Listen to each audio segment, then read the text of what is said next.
You're not as smart as you think. I'm not either. But I'm about to show you how to actually become smarter than 90% of the people around you. No, this isn't some feel-good self-help pitch. This is a wake-up call.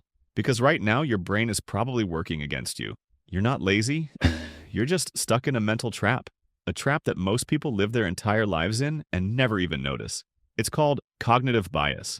And unless you learn to see it, it controls everything you do. What you buy, who you trust, how you judge people, how you make decisions. Here's the brutal truth. Most people don't make decisions. They just react. They run on mental autopilot, convinced they're being logical, when really they're just falling for one of the 188 plus known thinking traps the brain sets. You ever argued with someone and they just wouldn't listen?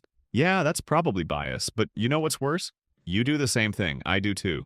Because our brains are wired for survival, not truth. And if you don't learn how to question your own thinking, you'll never rise above the average. Let me give you an example. You hear about a plane crash on the news? Suddenly, flying feels dangerous.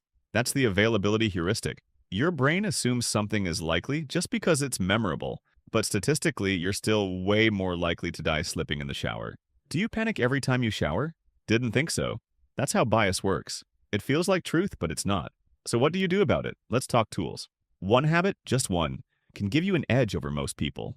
It's called second-order thinking. Here's how it works. Most people stop at the first consequence. I'll skip the gym today. I'm tired. Sounds harmless, right? Second-order thinking goes, okay, I skipped today. That makes tomorrow easier to skip. Next thing I know, it's been 2 weeks. I feel like a failure. Now I've lost momentum and self-respect. You don't just ask what happens now, you ask what happens next. And after that, you play the tape forward. That's how real thinkers operate. They don't just react, they analyze, strategize, predict. And it's not about being cold or robotic. It's about thinking with clarity when others panic. It's about being 5 steps ahead while everyone else is stuck on step 1. Let's go deeper. Your brain hates work. Thinking is energy expensive, so it cuts corners. That's why you'll scroll for hours instead of solving a problem. That's why you follow your gut instead of checking the data. But here's the good news. Just like muscles, your brain gets stronger when you push it. So start small.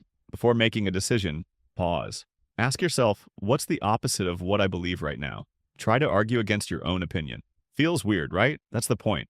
You're teaching your brain to think, not just feel. Here's the bottom line. Most people live inside their own mental echo chamber. They scroll, they consume, they react, but they rarely stop to challenge themselves, to ask, wait, what if I'm wrong? Is this emotion helping me or tricking me? Am I thinking or just following a script? You do this one thing. Train yourself to pause and think deeper, and you'll start to see things no one else notices. It's not magic, it's not even talent, it's just mental discipline. And that discipline, it's rare, which is why people who master it tend to outsmart, outthink, and outmaneuver 90% of everyone else. So if you're still here, ask yourself, am I going to watch another video after this, or am I going to do something with this knowledge? Your move.